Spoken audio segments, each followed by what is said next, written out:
Assalamualaikum. Waalaikumsalam. Bapak namanya siapa? Nama saya Pak Suhartanto.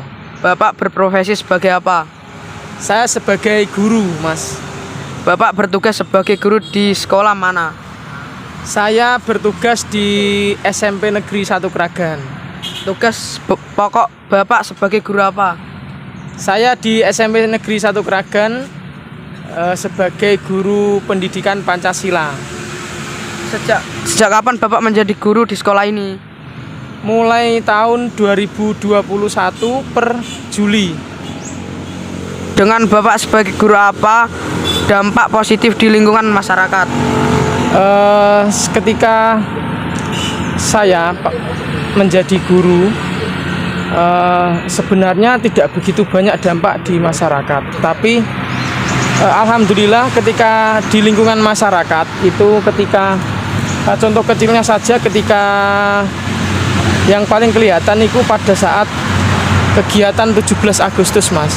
Jadi di desa saya, di rumah saya lah, di Tegalmulyo itu ternyata anak mudanya itu banyak yang merantau. Jadinya di sana itu tidak begitu banyak anak muda. Nah, karena bertepatan saya juga kembali ke desa, ke rumah mulai tahun 2021 sampai terakhir kemarin Agustus 2024 itu alhamdulillah saya dan teman-teman saya ya di atas saya sedikit itu setiap Agustusan itu menyelenggarakan lomba-lomba kecil buat anak-anak untuk memeriahkan Agustusan, termasuk ketika ada kegiatan hari besar agama seperti penyembelihan hewan kurban, saya dan teman-teman saya itu membantu untuk penyembelihan dan pembagian hewan-hewan kurban seperti itu. Tantangan apa yang Bapak hadapi saat menjadi guru?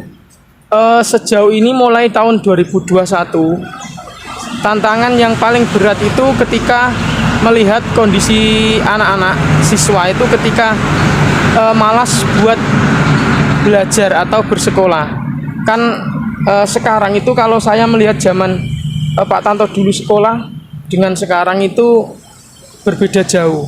Mulai dari pendidikannya, kalau zaman dulu itu memang pendidikannya keras di sekolah itu. Ketika ada yang tidak tertib atau melakukan kesalahan langsung tindakannya itu keras.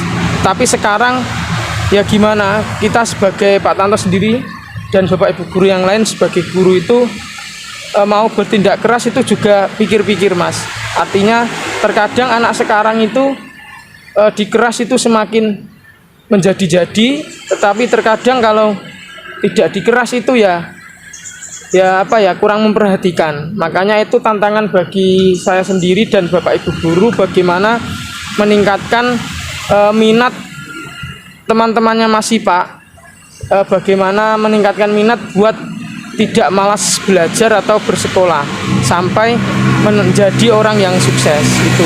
Itu yang pertama. Kemudian yang kedua itu ketika ada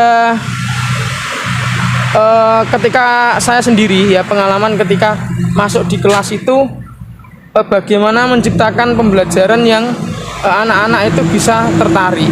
Itu yang menjadi tantangan, karena apalagi saya menyadari untuk mata pelajaran yang Pak Tanto ampu, mata pelajaran pendidikan Pancasila itu kan sebagian besar materinya adalah ada yang berkaitan dengan aturan, kemudian hafalan. Itu yang bagaimana anak ketika masuk Pak Tanto atau guru yang lain masuk ke kelas itu anak-anak bisa tertarik.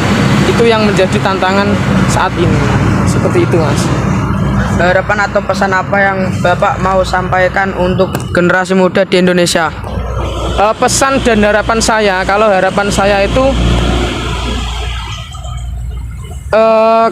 untuk anak-anak zaman sekarang kan adalah besok di tahun yang akan datang, di masa yang akan datang itu yang akan menggantikan Pak Tanto dan Bapak Ibu guru yang lain. Yang jelas jangan pernah patah semangat. Artinya jangan pernah malas, jangan pernah patah semangat, dan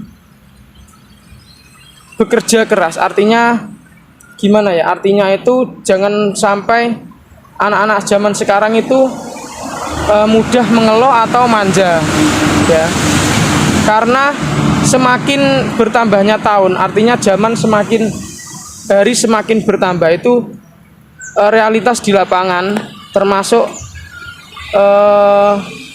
besok Mas Sipak dan teman-temannya itu persaingannya akan semakin berat karena ditambah dengan teknologi yang semakin berkembang. Untuk itu pesan Pak Tanto, tetap belajar dan jangan pernah merasa bisa. Artinya itu selalu berusaha untuk menggali potensi diri. Ya, biar apa? Biar negara kita, negara Indonesia ini kedepannya akan tetap berdiri kokoh dengan generasi-generasi seangkatannya Mas Sipak dan teman-temannya. Seperti itu. Terima kasih Pak Tanto. Siap, sama-sama.